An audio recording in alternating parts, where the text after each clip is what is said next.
Everybody, this is XL 10 Minute Leaders Live. My name is Graham Brown, joined today in the studio by James Pyle, who's going to bring the energy and it's going to help us leaders get to the next level. James, welcome to the studio. Awesome. Thanks for having me. It's great to have you here. Let's kick off straight away. A little bit of a delay on the line, but we will manage. The miracle of modern technology doesn't always work perfectly. So you know what the first question's going to be. So read my mind just as it comes up here. What does it say on your business card, James Pyle? Yes, so I am the founder and head coach at Awareness Elevation. Okay. And what does that do? What does Awareness Elevation do? Yeah, so we coach kingdom entrepreneurs and kingdom coaches to transcend their limitations and achieve big goals so they can thrive in their vocation. We're Mm. big believers that people are put here on earth for a purpose, and it's beyond just a job or a career. So we equip the next generation of business entrepreneurs and leaders with the frameworks and skill sets they need to thrive in their vocation. Okay. For those that don't know, a kingdom entrepreneur is what?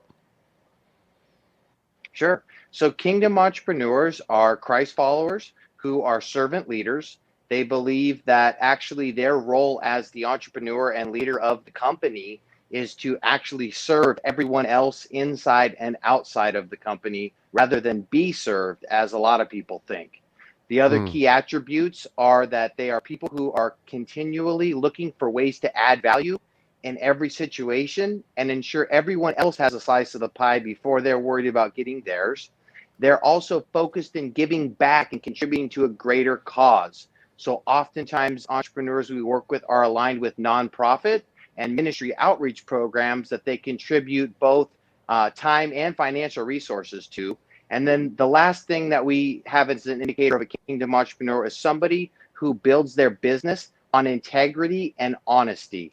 In a world that is filled with all sorts of deceit and deception, we believe that the best story always is just the truth. Mm. Here, here. Tell me about service. What do people get wrong about this? You've already mentioned that people don't approach it the right way. Help us understand that a little bit. Yeah. So oftentimes we've found that a lot of times, and I was guilty of this in the past. So, first, let me just make this statement. I am by no means the guy living in the glass house throwing stones. um, People make the mistake oftentimes of, and it's human nature to prioritize self-interest. So a lot of times in business relationships and in business in general, people are so focused on what they can get.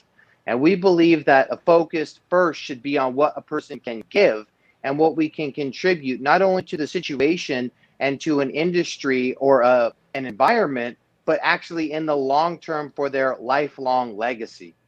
And again, we believe that the role of a leader in a business is actually to serve everyone else in the organization, to elevate those people to actually be able to do their jobs at the highest level possible. Mm. Okay, I'm curious about your background as well. You Sure. mentioned that you don't live in a glass house throwing stones, so you've obviously been through a journey yourself. I'm curious to know what that is about. Why on paper should you have never been successful? Why on paper should you have never been here doing this? Tell us about your Sure. background that got you here. Sure. So, first and foremost, I grew up with a lot of childhood trauma. I grew up in a household where I experienced a significant amount of physical and emotional and verbal abuse, really on a regular basis. And really, it was through that experience that I developed an incredible resilience and work ethic and learned that actually in the face of a challenge that is my opportunity to rise to the occasion and overcome that occasion. Mm. And then as an adult pursuing my entrepreneurial interests, I was very much encouraged in and mentored in and desired a lot of carnal, fleshly, worldly pursuits, things such as wealth and status and possessions. And that actually led me down a very dark path to about 4 years ago when I was scaling a real estate investment venture that I had pulled some really evil people in to be my partners, and I ended up losing everything, literally everything, and I was ready to take my life.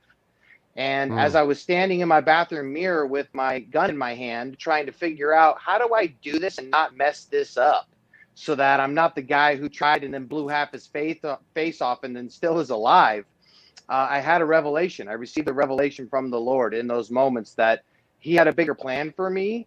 And it had nothing to do with the way that I had been living my life previously, filled with things like alcoholism and prescription drug addiction, namely Adderall, which, for any listeners who are not familiar, that's a productivity drug. It's a stimulant and an amphetamine class. And through that process of losing everything, I took time away. I basically extracted myself from the world and a lot of life, and I just pressed into my faith.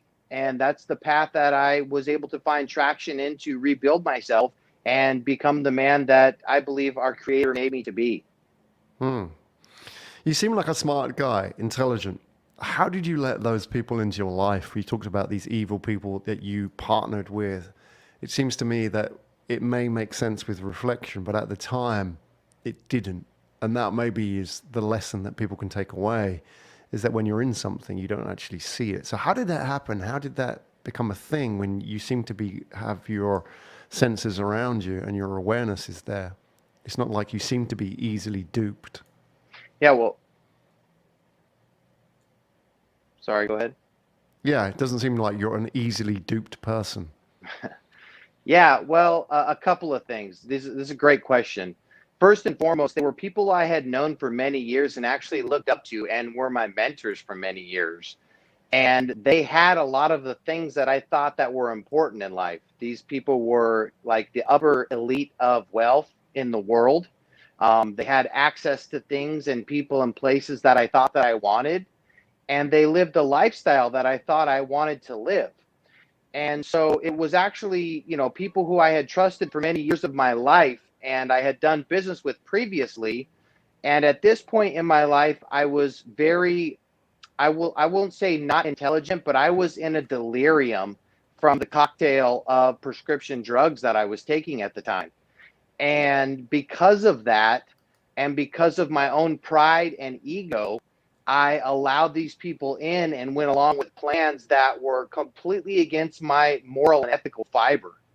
And what's interesting is that when I was looking back on the experience, it actually fueled a lot of the drug addiction. In addition to Adderall, I was also taking painkillers and muscle relaxers and benzos to be able to sleep at night. And basically, I would wake up in the morning, I couldn't look at myself in the mirror, and I would take these drugs, and it would numb the pain and kill off the guilt and the things from my conscience that bothered me, and allowed me to continue going forward with this, their plans, which include really screwing over my business partner and one of my best friends, whom I've trusted and loved a lot, and who trusted and loved me. And really, what happened was shortly after this experience happened in the middle of the summer of 2017. I realized in a revelation that actually what had happened to me that these guys did was that everything that I had been doing in my life had been compressed and compounded and served back to me in one big fat dose. And I didn't Mm. like the taste of my own medicine. A moment ago, I mentioned that a kingdom entrepreneur is somebody who thrives on integrity and honesty.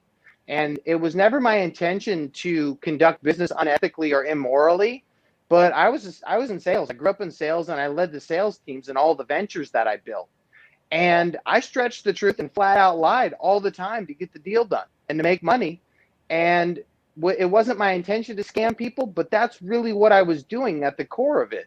And so I was very fortunate that within a short period of time, literally a matter of weeks of losing everything, my whole world coming crashing down and hitting rock bottom, when I realized, wow, I don't want to ever feel anything like this again. And more importantly, I don't ever want to be the cause to actually create any of these types of feelings in anybody else ever again for the rest of my life. Do you think it was a necessary part of the plan? 100%. And I'm actually very grateful for it. It actually was, it provided me the opportunity to see where I was going wrong. And it also provided me the opportunity to see that if I wanted to live that life of the lifestyle of these people that I was mentored by, of carnal pursuits, of wealth, and self-serving things and possessions, that I could live that life, but that it would come at the cost of terrible unhappiness and just being unsatisfied with the way that I lived life at the end of the day.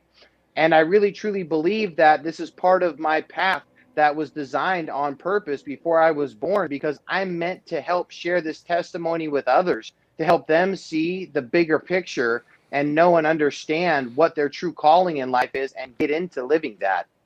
So I'm very grateful for it. Yeah, and turning it into a positive for sure. James Pyle, everybody, where do we find out more about you? Sure. So people can find me on our website at awarenesselevation.com.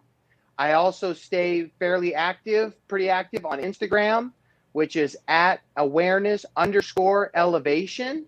And also on LinkedIn at James F as in Fox and my last name Pyle. So James F. Pyle. James, thank you for joining us today on Excel 10-Minute Leaders Live and sharing a very candid story as well and inspiring others. Thank you for joining us. Yeah, thank you for having me. It's been